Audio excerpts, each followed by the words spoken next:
I strongly oppose, no, politician being appointed as CJ because usually good is okay, great is better. But for now, we need the best. Eh.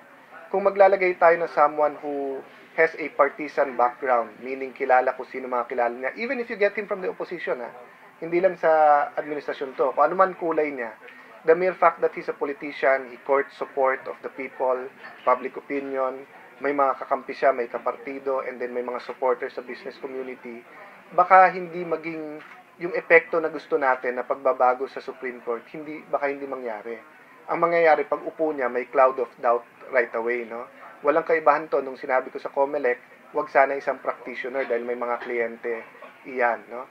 So sana hindi lang politician, no? Anyone who is very partisan or anyone who question, no, ang kanyang independence. But aside from politicians, yung susunod natin titignan, yung independence and yung integrity.